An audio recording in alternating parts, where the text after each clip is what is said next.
Guys, आज हम लोग क्लास 11th में प्रोबेबिलिटी वाले चैप्टर का अध्ययन करेंगे। आपको बताया जा रहा है कि प्रायिकता किसे कहते हैं।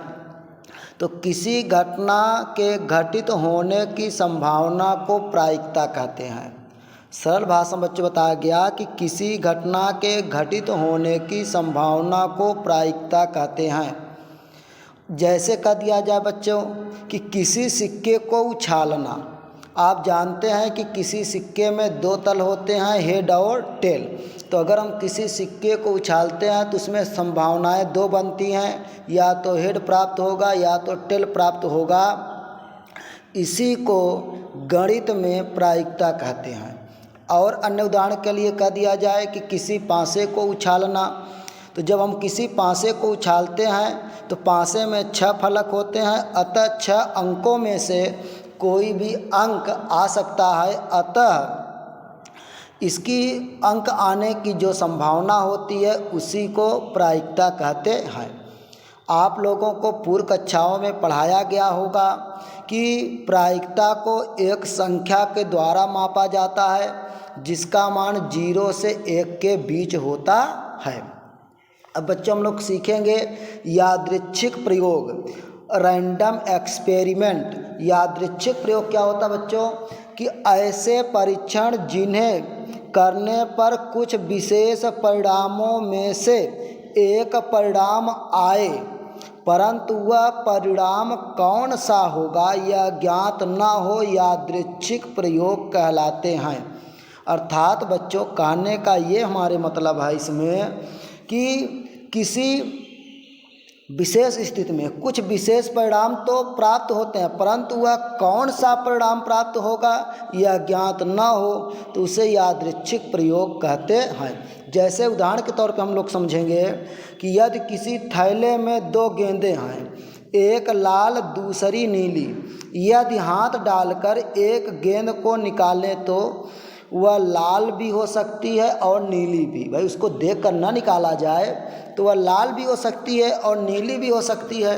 अतः इस प्रकार का जो प्रयोग होगा वह यादृच्छिक प्रयोग होगा।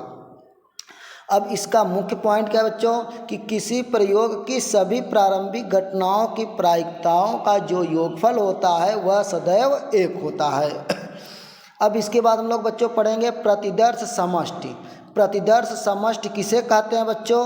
तो किसी प्रयोग के सभी संभव परिणामों के समुच्चय को उस प्रयोग के लिए प्रतिदर्श समष्टि कहते हैं। यानी कि अगर कोई संभव परिणाम है तो उसके प्रयोग में जितने भी समुच्चय के अवयव हैं वह क्या कहलाते हैं? प्रतिदर्श समष्टि कहलाते हैं। प्रतिदर्श समष्टि के प्रत्येक अवयव को प्रतिदर्श बिंदु या सरल घटना कहते हैं। प्रतिदर्श समष्टि के प्रत्येक अवयव को प्रतिदर्श बिंदु या सरल घटना कहते हैं, जिसमें प्रतिदर्श समष्टि को यश से तथा उनके अवयवों की संख्या को यन यश से प्रदर्शित करते हैं। यदि एक घटना ए अनुकूल घटना है तो इसकी जो प्रायिकता होगी, तो प्रायिकता के लिए प्रोबेबिलिटी ऑफ ए संकेत में लिया जाता है, तो इक्वल टू होगा आपका अनुकूल परिस्थितियों की संख्या बटे कुल परिस्थितियों की संख्या।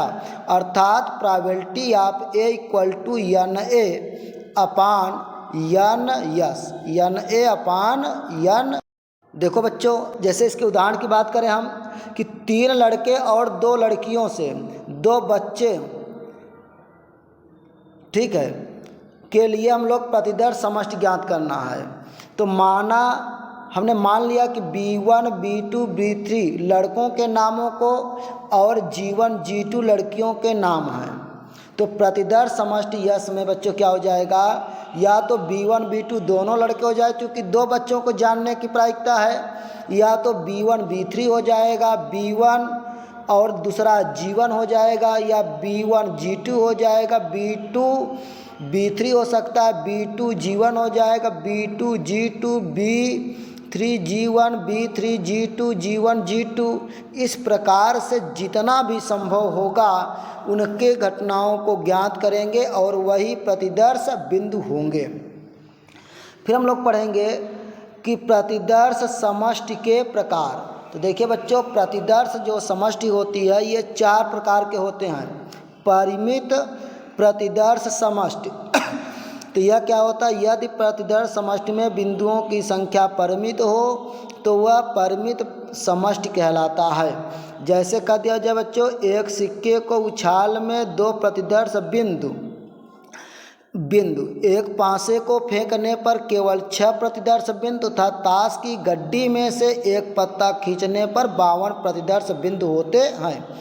कैसे बच्चों, चूंकि एक सिक्के में हेड या टेल होते हैं तो 2 प्रतिदर्श बिंदु, एक पासे में 6 फलक होते हैं इसलिए 6 प्रतिदर्श बिंदु, ताश की गड्डी में 52 पत्ते होते हैं तो एक कोई भी पत्ता खींचा जा सकता है इसलिए 52 प्रतिदर्श बिंदु होते हैं।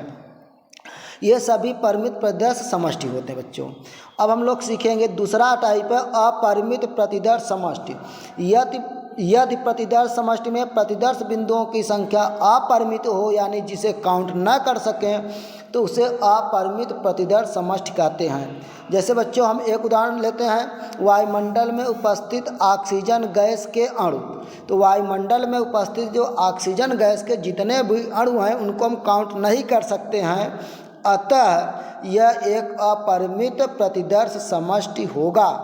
परंतु बच्चों देखो, जैसे हम दूसरा उदाहरण कह रहे हैं कि किसी बड़े जंगल में जहाँ पेड़ों की संख्या सीमित हो सकती है फिर भी वह अपरिमित प्रतिदर्श समष्टि होता है। बच्चों अगर कोई बड़ा जंगल है, भले वहाँ पर पेड़ों की संख्या सीमित हो फिर भी वह आपका अपरिमित प्रतिदर्श समष्टि होता है। अन्य उदाहरण को हम समझें कि किसी फांसे को अनंत बार फेंका जाए किसी फांसे को अनंत बार फेंका जाए जब तक कि वह घिस न जाए, यह भी अपरिमित प्रतिदर्श समष्टि होता है। अब बच्चों इसके बाद हम लोग तीसरा टाइप पढ़ेंगे, सतत प्रतिदर्श समष्टि। यदि यादृच्छिक चर दिए गए अंतराल में प्रत्येक मान ग्रहण कर सके तथा उनमें से किसी मान पर विचार किया जाए तो वह सतत प्रतिदर्श समष्टि कहलाता है। यानी बच्चों कहने का इसके मतलब क्या हो गया कि यदि यादृच्छिक चर दिए गए अंतराल में प्रत्येक मान को ग्रहण कर सकता है तथा उनमें से किसी मान पर विचार किया जाए तो जो यह समष्टि होती है वह सतत प्रतिदर्श समष्टि होती है। जैसे बच्चों किसी बर्तन में गैस के अणुओं का वेग सतत प्रतिदर्श समष्टि होता है क्योंकि अनियमित गति करते रहते हैं बच्चों, जो न्यूनतम अथवा अधिकतम के मध्य कोई भी मान ग्रहण कर सकता है। कभी वह न्यूनतम हो सकता है, कभी वह अधिकतम हो सकता है, कोई भी मान वह ग्रहण कर सकता है। अतः जो यह आपका प्रतिदर्श समष्टि होगा वह सतत प्रतिदर्श समष्टि होती है। बच्चों इसका हम लोग चौथा टाइप पढ़ेंगे, विविक्त प्रतिदर्श समष्टि। यदि यादृच्छिक चर केवल पूर्णांक मान ग्रहण कर तो उस मानों को विविक्त प्रतिदर्श समष्टि कहते हैं। जैसे बच्चों कह दिया जाए कि हम लोग केवल संख्यात्मक मानों को जो ग्रहण करता है वह आपका प्रतिदर्श समष्टि होता है, वह विविक्त प्रतिदर्श समष्टि कहलाता है। इसके बाद हम लोगों को घटनाओं में अध्ययन करना है, घटनाएं, इवेंट्स। प्रतिदर्श समष्टि यश के किसी उपसमुच्चय को घटना कहते हैं। प्रतिदर्श समष्टि यश के किसी उपसमुच्चय को घटना कहते हैं। बच्चों यानी प्रतिदर्श समष्टि में जो भी आपके प्रतिदर्श बिंदु आते हैं उनसे जो उपसमुच्चय बनते हैं उन्हीं को घटना कहते हैं, जिसे ई इज सबसेट ऑफ यश द्वारा व्यक्त किया जाता है। अब बच्चों हम लोग सीखेंगे घटना का घटित होना। किसी प्रयोग से प्राप्त कुल परिणामों में से जो परिणाम किसी निश्चित परिणाम के पक्ष में हो घटना का घटित होना कहलाता है। कहने का बच्चों क्या अर्थ इसका हो गया कि अगर कोई प्रयोग है, उस प्रयोग में कुल जो परिणाम हैं उनमें से जो निश्चित परिणाम के पक्ष में यानी ये वास्तव में घटना घटेगी ही घटेगी तो उसे कहा जाता है घटना का घटित होना कहते हैं। जैसे बच्चों कह दिया जाए एक पासे को यादृच्छा फेंकने पर प्रतिदर्श समष्टि, आप जानते हैं इसमें 6 फलक होते हैं तो 1 to 6 प्राप्त हो जाएगा। एक अंक के ऊपर आने की घटना को हमने E1 मान लिया तो 1 हो जाएगा। तो E1 इज सबसेट ऑफ यश, जैसा कि आप देख रहे हैं। सम अंक ऊपर आने की घटना E2 इक्वल टू 246 होगा, और 246 जो है वह आपका प्रतिदर्श समष्टि यस में है, अतः यह घटना का घटित होना कहा जाएगा। अब हम लोग पढ़ेंगे बच्चों टाइप्स ऑफ इवेंट, अर्थात घटना के प्रकार। तो बच्चों घटनाएं कई प्रकार की होती हैं, जिनमें से हम लोग पहला सीखेंगे सरल घटनाएं। प्रतिदर्श समष्टि का ऐसा उपसमुच्चय जिसमें केवल एक अवयव हो, सरल घटना कहलाती है। बच्चों क्या बताया जा रहा है कि प्रतिदर्श समष्टि का ऐसा उपसमुच्चय जिसमें केवल एक अवयव होता है, क्या कहलाता है? सरल घटना कहलाती है। जैसे उदाहरण के लिए मान लेते हैं, माना 2 सिक्के एक बार उछाले जाते हैं, तब प्रतिदर्श समष्टि। बच्चों 2 सिक्कों को एक साथ एक बार उछाला जाता है, तो आपको क्या प्राप्त हो जाएगा यहाँ से कि यस इक्वल टू, यानी प्रतिदर्श समष्टि इक्वल टू हो सकता है दोनों पर हेड हेड प्राप्त हो, या तो एक में हेड दूसरे में टेल प्राप्त हो, या तो पहले में टेल दूसरे में हेड प्राप्त हो, या दोनों में टेल टेल प्राप्त हो। तो यह तो प्रतिदर्श समष्टि के अवयव हो गए, और ये प्रतिदर्श बिंदु हैं। तब हम इसमें मान ले रहे घटना, पहली घटना हम मान रहे हैं इसमें E1, 2 शीर्ष ऊपर एक साथ आने की घटना। बच्चों 2 शीर्ष ऊपर एक साथ आए तो H1 H और H हो जाएगा। अब दूसरा उदाहरण कर दिया जाए, दोनों पुच्छ ऊपर एक साथ आने की घटना, तो ये TT हो जाएगा।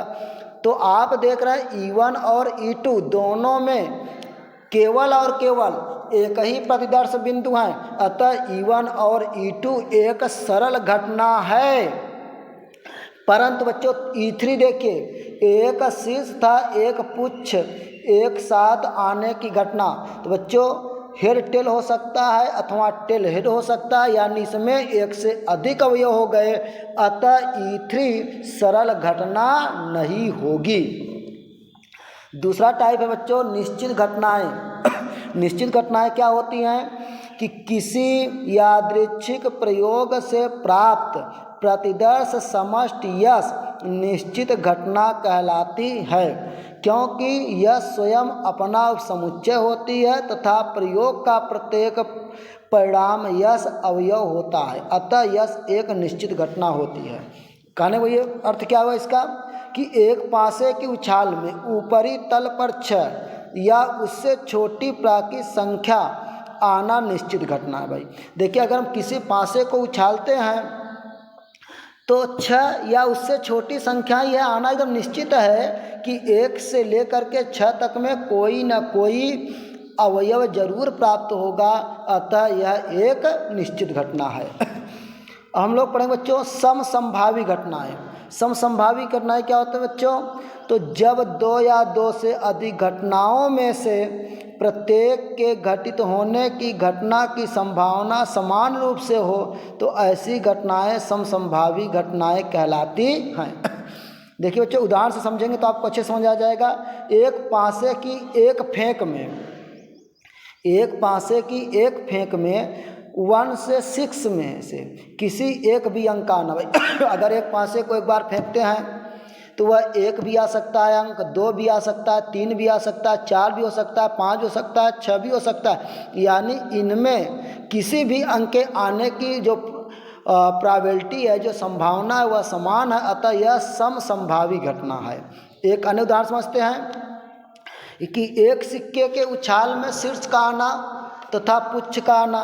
बच्चों अगर हम एक सिक्के को उछालते हैं तो शीर्ष हो सकता है या आपका पुच्छ हो सकता है, यानी कि इसमें बराबर संभावना स्पष्ट है कि हेड या टेल कुछ भी हो सकता है, अतः यह समसंभावी घटनाएं हैं। अब बच्चों इसका चौथा टाइप है यौगिक घटनाएं। यौगिक घटनाएं क्या होती हैं? वह घटना जिसे प्रदर्शित करने वाले उपसमुच्चय में संबंधित प्रतिदर्श समष्टि के एक से अधिक अवयवों यौगिक घटनाएं कहलाती हैं। अर्थात बच्चों निश्चित घटनाओं में क्या था? सरल घटनाओं पहले हम अध्ययन करेंगे। सरल घटनाएं क्या थी? जिसमें केवल एक अवयव होता है, सरल घटनाएं कहलाती हैं। अब यौगिक घटनाओं में क्या होता है राजवेश? जिसमें एक से अधिक अवयव होते हैं, वह क्या होती है? आपका यौगिक घटना कहलाती है। देखिए बच्चों, जैसे कि कह दिया जाए माना दो सिक्के एक बार उछाले जाते हैं, तब प्रतिदर्श बिंदु, अभी इसके पहले आपको समझाया गया कि प्रतिदर्श समष्टि प्राप्त होगी H H, H T, T H, T T.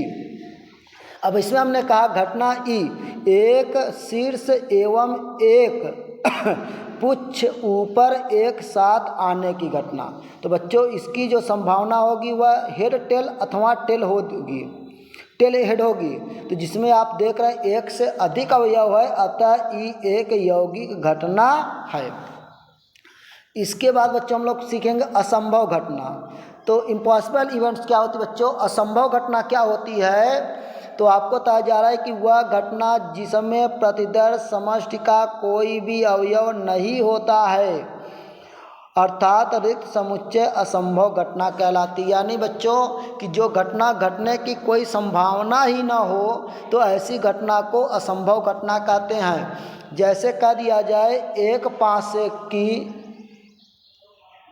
पासे की फेंक में ऊपरी तल पर संख्या 7 का आना असंभव घटना बच्चा, क्योंकि आप जानते हैं कि किसी भी पासे पे सिर्फ और सिर्फ 6 अंक तक ही उसमें अंकित होते हैं, तो 7 अंक तो आ नहीं सकता है, अतः यह एक असंभव घटना है। इसके बाद हम लोग बच्चों सीखेंगे कि पूरक घटनाएं, कंप्लीमेंट्री इवेंट्स। पूरक घटनाएं बच्चे क्या होती है, यदि प्रयोग में प्रतिदर्श समष्टि यश हो तथा इसका उपसमुच्चय ई किसी घटना को प्रदर्शित करता है, तो यश के सापेक्ष ई का पूरक समुच्चय ई डैश भी एक घटना है जो ई की पूरक घटना कहलाती है। अब बच्चों इसको हम उदाहरण के माध्यम से, वेन डायग्राम के माध्यम समझेंगे तो आपको अच्छे से समझ में आ जाएगा। जैसे कह दिया जाए एक पासे को फेंकने में यस इक्वल टू 1 2 3 4 5 6 ये प्राप्त होगा। अब हमने कह दिया कि जो घटना E1 है सम संख्याएं ऊपर आने की घटना, तो बच्चों सम संख्या ऊपर आएगा तो 2 4 6, एवं हमने कहा घटना E2 जो है वह विषम संख्याएं ऊपर प्राप्त होने की घटना बच्चों, तो E2 इक्वल टू 1 3 5 में आप क्या देख रहे हैं कि E1 व E2 एक दूसरे की पूरक घटनाएं हैं। यानी कि जब एक घटना घटित हो रही है तो उसके विरुद्ध दूसरी घटना घटित नहीं हो पाएगी, ऐसी घटनाएं क्या होती हैं, पूरक घटनाएं कहलाती हैं। ये पूरक घटनाएं विसंगत या असंयुक्त समुच्चय के द्वारा प्राप्त होती हैं। जैसा कि बच्चों वेन डायग्राम में देखेंगे, जो यश है यह प्रतिदर्श समष्टि को व्यक्त कर रहा है, जो ई है यह एक घटना है, और ई डैश जो पूरा खाली आपका भाग है आयताकार बॉक्स में वह क्या है बच्चों, पूरक घटना को प्रदर्शित करता है। इसके बाद हम लोग पढ़ेंगे 7वां है मिश्र घटनाएं। मिश्र घटनाएं बच्चों क्या होती है, जब 2 या 2 से अधिक घटनाओं का घटित होना एक दूसरे से संबंधित हो तो उनके एक साथ घटित होने की घटना मिश्र या संयुक्त घटना कहलाती है। बच्चों कहने का मतलब क्या हो गया इसमें कि यदि E1 तथा E2 किसी प्रतिदर्श समष्टि यश की 2 घटनाएं हैं तो मिश्र घटना E equal to E1 intersection E2 होती है। अर्थात यदि E1 इंटरसेक्शन E2 का जो मान निकाला जाएगा वही मिश्र घटना प्राप्त होगी।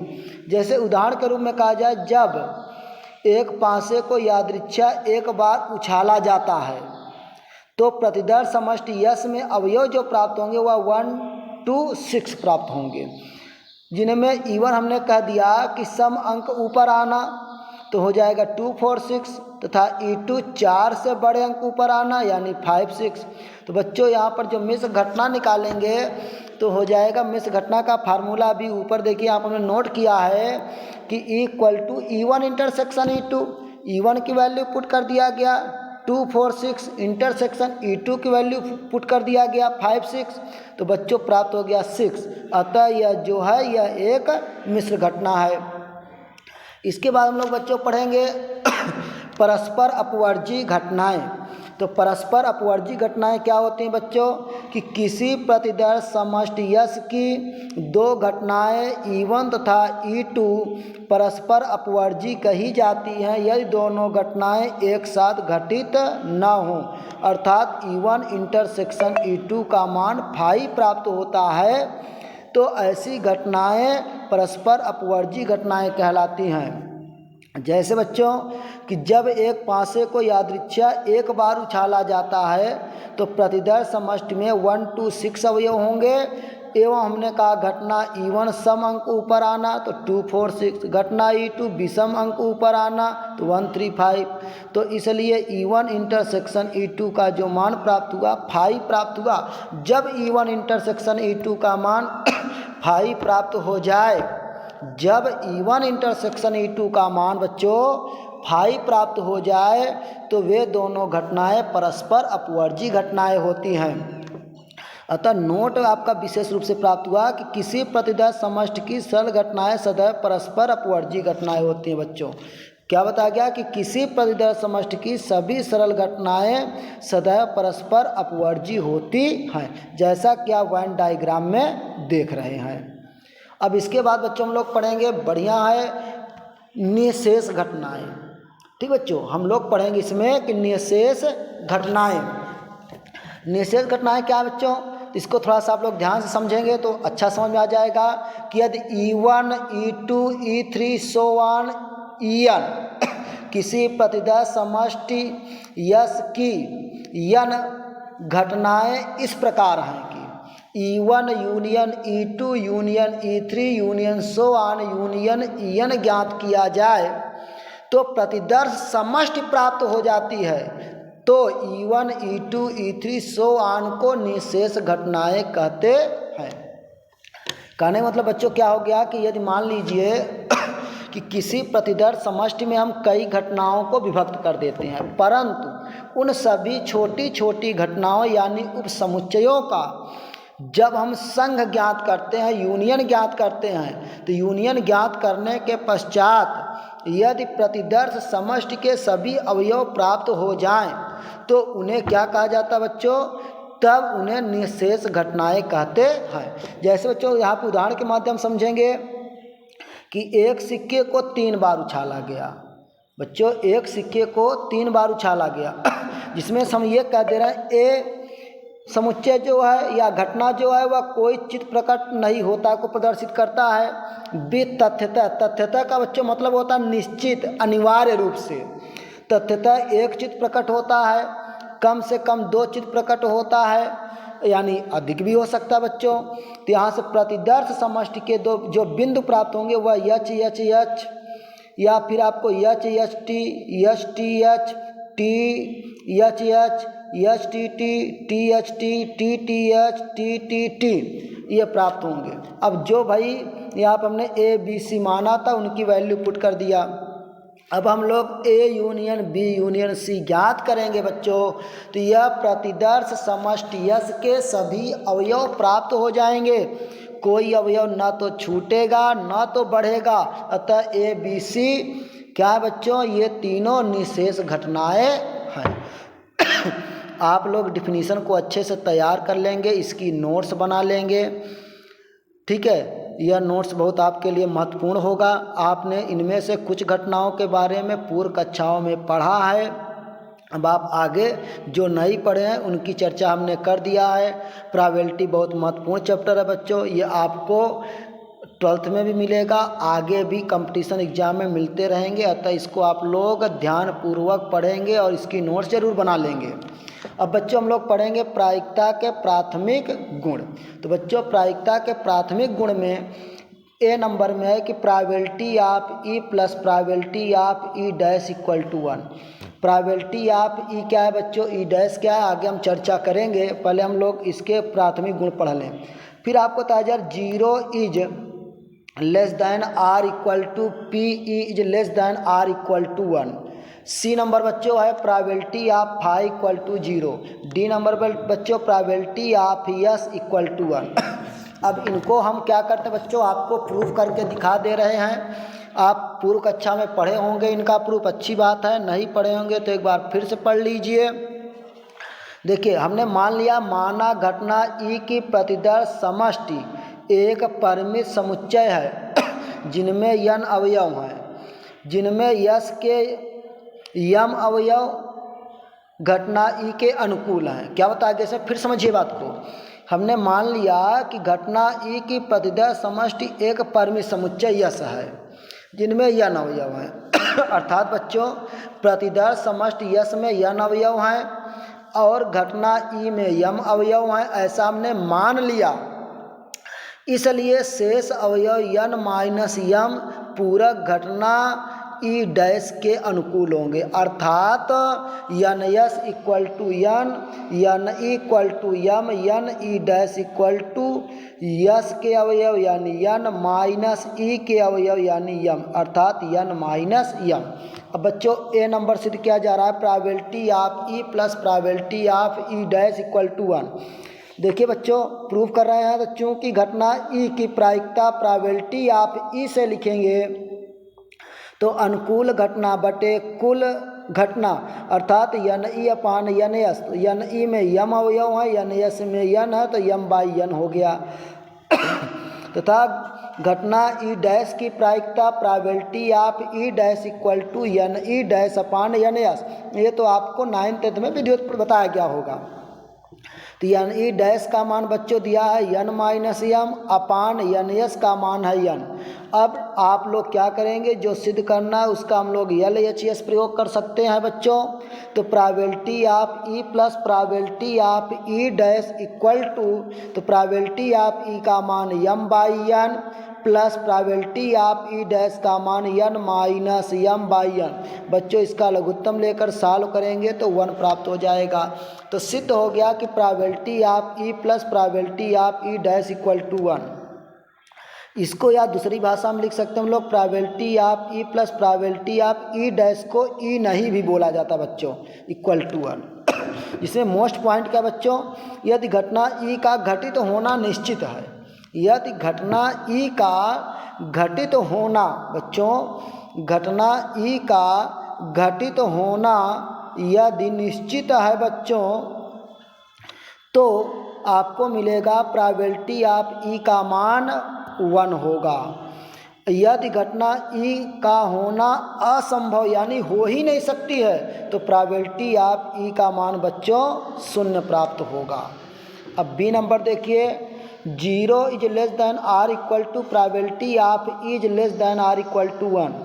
तो हम जानते हैं बच्चों कि जब कोई घटना घटती है तो उसका मान 0 हो सकता है या तो प्रतिदर्श समष्टि के बिंदु हो सकते हैं। तो 0 is less than or equal to N is less than or equal to N S.